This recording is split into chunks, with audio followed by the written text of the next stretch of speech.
பிள்ளைகளை எழுப்பி விட்டுட்டு வந்தேன். எலும்பிச்சதோளோ குளிச்சதோளோ ஒருங்கிச்சதோளோ ஒன்றும் தெரியல. இனி போய் பார்த்தா தான் தெரியும். மணி 8 ஆச்சு. எனக்கு பின்ன அடுக்கலையில் அவிச்ச யாருன்னா அதை அவிச்சு முடியது வரைக்கும் அடுக்கலையிலாண்டு வெளியில் போக முடியல. என்ன செய்க.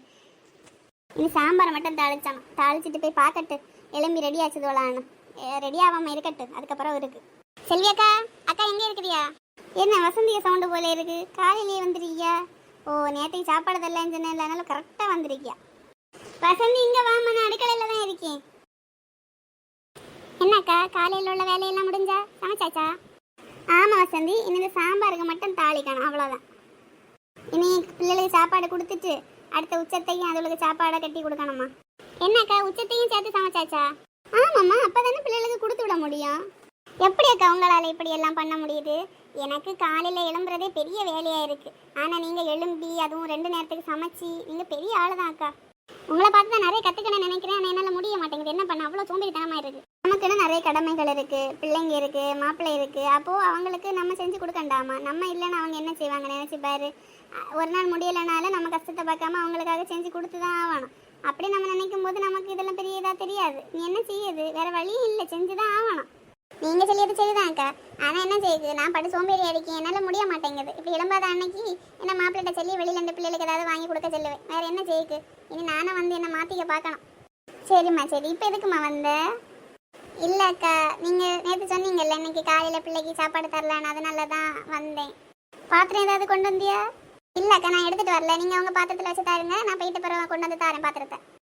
சரிம்மா, சரி. எப்படி காலத்தைக்கு மட்டும் போதுமா இல்லை உச்சத்தைக்கும் வேணுமா? பிள்ளைக்கு மட்டும் உச்சத்தைக்கும் காலத்தையும் தந்தா போதும் அக்கா, எங்களுக்கு வேண்டாம். நான் இனி ஏதாவது போய் தோசை மாவு இருக்குது, நான் 2 தோசை சுட்டு சட்னியை வச்சு நான் சாப்பிட போகிறேன் அக்கா. அதனால் பிள்ளைக்கு மட்டும் நீங்கள் தந்தா போதும். சரிம்மா, சரி. நான் தாரேன்னா வெயிட் பண்ணு. என்னம்மா, இதில் காலத்தைக்கு இட்லியும் சாம்பாரும் இருக்குது, உச்சத்தைக்கு கீரை போட்டு கீரை சாதம் போல் வச்சேன். இதையும் கொண்டு பிள்ளைக்கு கூடனா? சரிக்கா, ரொம்ப நன்றிக்கா. ஐயே, இதில் என்னம்மா இருக்குது? நீ இப்போ நேரம் ஆச்சுல, நானே எனக்கு பிள்ளையில போய் பார்க்கட்டும் அது என்ன செய்யுதுன்னு. சரிக்கா, சரி, போயிட்டு வரேன். சரிம்மா, சரி. இதுவுல போய் பார்க்கட்டு என்ன செய்தோளோ, எலும்பிச்சதோளோ என்னவோ.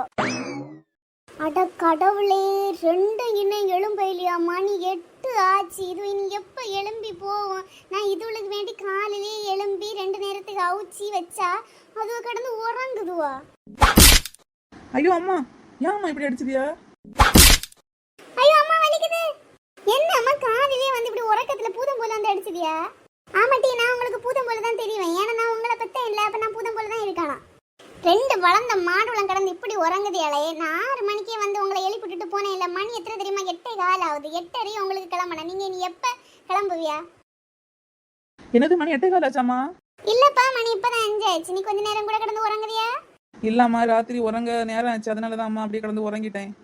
ஒழுங்கா நேரத்துக்கு கடந்து உறங்குனா சீக்கிரம் எழுப்பலாம். ஃபுல்லாக அந்த செல்லை எடுத்து கையில் வச்சு குத்தி குத்தி குத்தி கடந்தா இப்படிதான். நீ ஆண்டி மூஞ்சி அப்படி வச்சுட்டு இருக்கிய? இல்லம்மா, நீங்க திடீர்னு வந்து அடிச்ச உடனே நான் பயந்துட்டேம்மா. ஆமா, பயங்கர பயந்தேன் உனக்கு. அப்படி நல்லா நடிப்பா. அம்மா, நீங்க எழுப்பி விட்டுட்டு போனோன்னே நான் எழும்பி அண்ணனே எழுப்பினேன் அம்மா. அவன் தான் சொன்னா மணி 5 தான் ஆச்சு. அம்மா வந்து நம்மளை சீக்கிரமாவே எழுப்பி விட்டுட்டு போச்சுன்னா அண்ணனை நம்ம தூங்குவோம், கொஞ்சம் பிந்தி எழும்பலாம் அப்படின்னு அவன் தான் அம்மா சொன்னா. அதான் நான் தூங்கிட்டேன். நான் 5 மணிக்கால எழுப்பி விட்டுட்டு போனேன். 6 மணி ஆச்சுல எழுப்பி விட்டுட்டு போகும்போது நீ கெட்டு போறதும் போதாதுன்னு அந்த குட்டியும் சேர்த்தால கிடைக்கிய. சரி, எனக்கு செல்ல அம்மா, கோவப்படாதீங்க. 5 நிமிஷம் தான், நான் இப்படி போயிட்டு அப்படி வந்துடுவேன். நீ இப்படி போயிட்டு அப்படி வேணா போய் ஒழுங்கு மரியாதை குளிச்சுட்டு வந்துரு. சரிம்மா, சரி, இப்போ வந்துடுவேன். டேய், நீ என்ன பெப்பன்னு முழிச்சிட்டு இருக்கிய? அவனாவது 5 நிமிஷத்துல குளிச்சுட்டு ரெடியாகி வந்துடுவான். உனக்கு குளிச்சனா தலை உணரணும், தலை கட்டணும், எவ்வளோ வேலை இருக்கு. போட்டி போய் குளிட்டி. நானும் 5 நிமிஷத்துல இப்போ வந்துடுவாம்மா. ஐயோ அம்மா, இப்போ எதுக்கம்மா திருப்பி அடிச்ச? இல்லை, 5 நிமிஷத்துல வந்துடுவியாமே. 5 நிமிஷத்துல உங்களை தலை குளிச்சாம வந்த அதுக்கு பிறகு உனக்கு இருக்கு. போய் தலையெல்லாம் குளிச்சுட்டு இப்போ 10 நிமிஷத்துல இங்கே வந்திருக்கான். பொட்டி எங்க?